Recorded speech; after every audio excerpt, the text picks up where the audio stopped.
औज़ुबिल्लाहिमिनश्शैतानिर्रजीम बिस्मिल्लाहिर्रहमानिर्रहीम सल्लल्लाहु अला हबीबिही मुहम्मदिन व आलिही व सहबिही वसल्लम। अस्सलामु अलैकुम। दुरूद शरीफ जो है ना, इंसान की ज़िंदगी को खूबसूरत से खूबसूरत बनाता जा रहा होता है। हम दुरूद शरीफ पढ़ते जा रहे होते हैं और हम अपनी ज़िंदगी को खूबसूरत बनाते जा रहे होते हैं। हमें ये नहीं मालूम होता कि हमें इस दुनिया में भी बहुत कुछ मिल रहा होता है और हमें उस जहान में भी। अगर आप दुरूद शरीफ 2 महीनों से या 3 महीनों से पढ़ रहे हैं और रेगुलर पढ़ रहे हैं तो आप चेंजेस देखें, आप सोचें कि आपकी लाइफ में पहले क्या था और अब क्या है।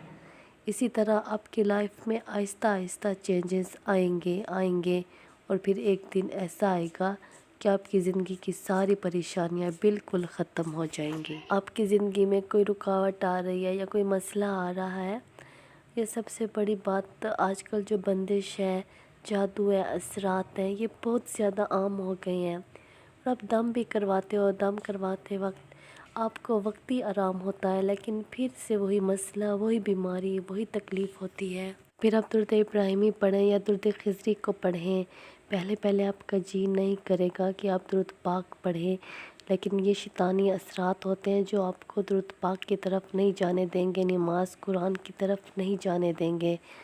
लेकिन आपने मुकाबला करना है, आपका दिल नहीं भी करे फिर भी आपने दुरूद पाक पढ़ना है और यकीन के साथ और मोहब्बत के साथ पढ़ना है। एक जगह बैठकर आपने दुरूद पाक पढ़ना है और अपने दुरूद पाक के वर्स पर तवज्जो देनी है। इसी तरह जब आपके रोज़ाना की बुनियाद पर दुरूद पाक पढ़ते रहेंगे और इसी तरह रोज़ाना के दिन गुज़रते जाएंगे तो फिर आपको जो फ़ायदा मिलेगा, जो आपसे परेशानियां जाएंगी, आपके रास्ते खुलेंगे, कोई ना कोई अल्लाह पाक आपके लिए वसीला बना देंगे। तो फिर आपको यकीन होगा कि वाकई में दुरूद पाक पढ़ने की वजह से अल्लाह ताला ने मेरे लिए ये रास्ता खोला है। जब आप दुरूद पाक पढ़ते हैं तो फिर आपका ये मसला, अगर जो भी आपके ऊपर बंदिश आ रही होती है, रुकावट आ रही होती है, तो वो रास्ता खुल जाता है।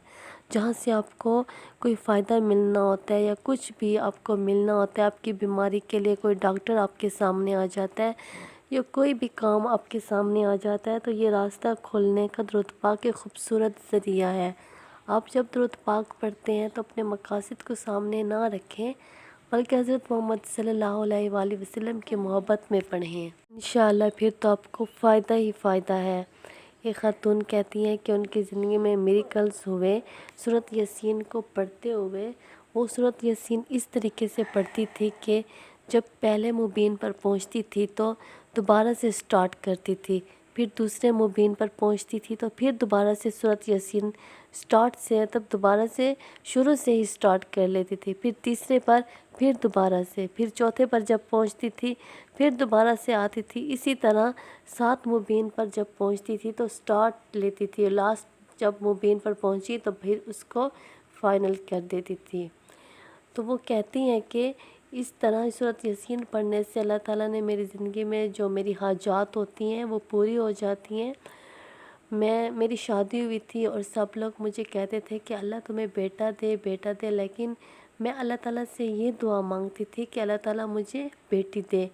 तो मैंने अपनी बेटी की हाजत के लिए भी इस वजीफ़े को किया, तो अल्लाह ताला ने मुझे कामयाब किया और मुझे बेटी जैसी रहमत से नवाजा।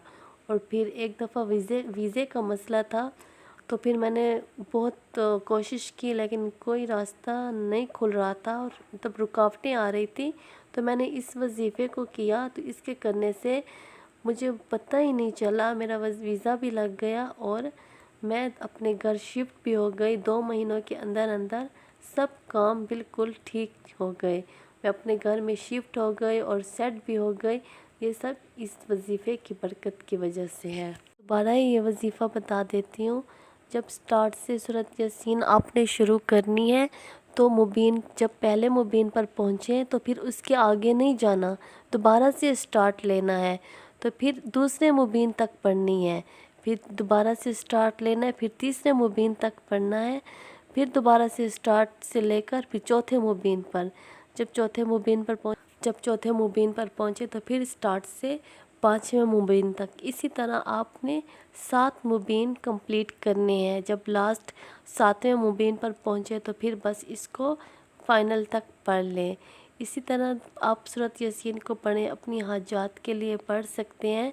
उस बहन की ज़िंदगी का मुशाहिदा है जिसकी वजह से उसकी अल्लाह ताला ने हाजात पूरी की हैं। अल्लाह ताला के हर कलाम में बरकत है। बस यकीन की बात है, जो इंसान जिस यकीन से जो कलाम करेगा उसको वैसा ही सिला मिलेगा। कहते हैं अमाल का दारोमदार नीयत पर होता है। आप जैसी नीयत रखोगे आपको वही सिला मिलेगा। आप दुरूद शरीफ भी पढ़ रहे होते हैं तो आप दुरूद शरीफ को ना छोड़ें, कभी भी ना छोड़ें। चाहे आपके सामने जो भी वजीफ़ा जो कुछ भी आए तो आपने दुरूद पाक को नहीं छोड़ना, बल्कि और वज़ाइफ के साथ भी आप दुरूद पाक पढ़ सकते हैं। बस ये बहन कहती हैं कि मैंने सूरत यासीन के इस अमल को किया, अल्हम्दुलिल्लाह मुझे इजाज़त थी और मैंने इस अमल को किया, मुझे बहुत फ़ायदा हुआ और मैंने आप लोगों के लिए भी इजाज़त ले रखी है। अगर आप करना चाहें तो आपको भी फ़ायदा होगा। बस यकीन की बात है, जितने यकीन से जितनी मोहब्बत के साथ आप अल्लाह का कलाम पढ़ेंगे अल्लाह ताला आपको उतनी ही कामयाबी अता फरमाएंगे। दुरूद शरीफ को अपनी ज़िंदगी में किसी मोड़ पे नहीं छोड़ना। दुरूद शरीफ से दोस्ती कर लें, सच्ची दोस्ती कर लें। चाहे आप जो कलाम पढ़ते हैं, जो ज़िक्र करते हैं, बस दुरूद शरीफ से दोस्ती कभी ना तोड़ें, उसी से दोस्ती करके रखें और जब तक आपकी सांसें हैं दुरूद शरीफ को पढ़ते रहें। ये दुरूद शरीफ आपका सच्चा दोस्त है, ना सिर्फ इस जहान में बल्कि उस जहान में भी और कब्र में भी, इंशाअल्लाह। सल्लल्लाहु अला हबीबिही मुहम्मदिन व आलिही व सहबिही वसल्लम। अस्सलामु अलैकुम।